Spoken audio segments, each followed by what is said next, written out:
जय जगन्नाथ सांग माने welcome to MB job update. देखो ओडिशा स्टाफ सिलेक्शन कमिशन तरफ जहाँकि बाहर थिला ट्रैफिक एसआई रो वैकेंसी मोट पदवी थिला 21 पदवी जो 50% प्रमोशन द्वारा फिलअप हो बोले जहाँकि अपडेट थिला ता सहित 50% डायरेक्ट रिक्रुटमेंट द्वारा फिलअप हम बोली अपडेट थिला किंतु इतिमध्य मान्यवर हाइकोर्ट तरफ एक गुरुत्वपूर्ण राय आसी जहाँकि संपूर्ण 21 पदवी डायरेक्ट रिक्रुटमेंट द्वारा फिलअप हम बोली अपडेट आसी कौन रही संपूर्ण अपडेट चलतु डिटेल देखा। सो फ्रेंड देखंतु हाइकोर्ट गुरुत्वपूर्ण राय सीधा सड़क पूरण हेब ट्रैफिक एसआई पदवी। चलतु कौन रही संपूर्ण अपडेट डिटेल देखा। राज्य परिवहन प्राधिकरण बा एसटीए रे खाली पड़ता 21 सब इन्स्पेक्टर पदवी पूरण लगी सीधा सड़क चयन पद्धति रे नियुक्ति देवाकू ओडिशा हाइकोर्ट मंगलवार दिन निर्देश देइछन्ति। फ्रेंड देखंतु ओडिशा हाइकोर्ट मंगलवार दिन निर्देश देइछन्ति जहाँकि ट्रैफिक एसआई पदवी 21 पदवी डायरेक्ट रिक्रुटमेंट द्वारा फिलअप करने अपडेट रोचे जो सूचनाजोग्य जे यही 21 पदवी मध्य 50% विभाग पदोन्नत एवं अवशिष्ट 50% सीधा सड़क नियुक्ति लगी पदक्षेप नेबाकू ओडिशा हाइकोर्ट रे जणिकिया विचारपति पूर्वर निर्देश देते। देखंतु ओडिशा हाइकोर्ट पूर्वर निर्देश देते 50% जहाँकि पदोन्नत द्वारा और 50% डायरेक्ट रिक्रुटमेंट द्वारा फिलअप करने जहाँकि निर्देश देते। तेबे यहाको विरोध करी राज्य सरकार हाइकोर्टर एक खंडपीठर द्वारस्थ होते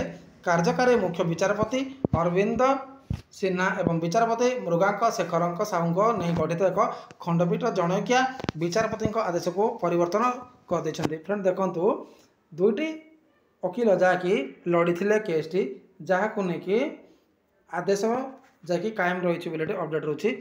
एथिसह प्रतिवर्ष जनवरी रे एसटी विभाग पदोन्नत बैठक डाकिबा बाध्यतामूलक करने को हाइकोर्ट निर्देश देइछन्ति।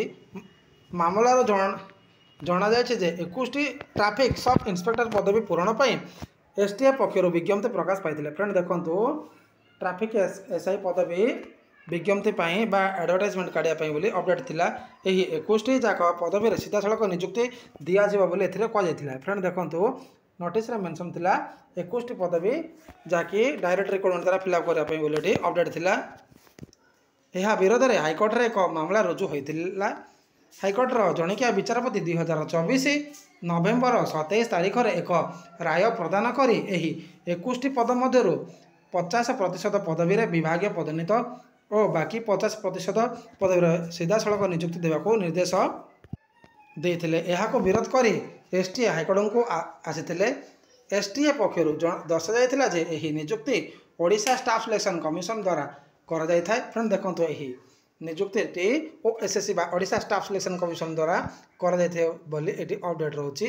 पदोन्नत पाउथिबा विभागीय कर्मचारी 50% संरक्षण रहुथिबा बेले बाकी 50% पदरे सीधा सड़क नियुक्ति दि जाए।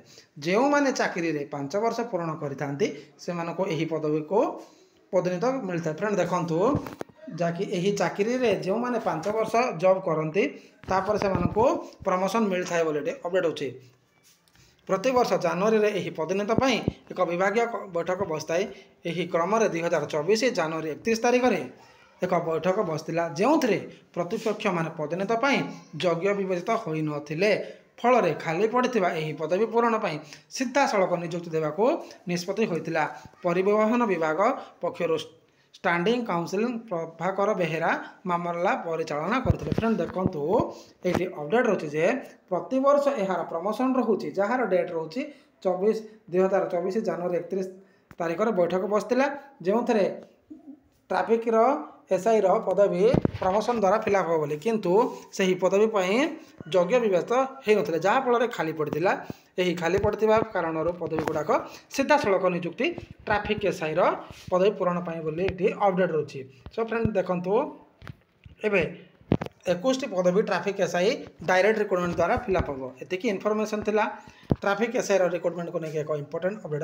तो थैंक यू।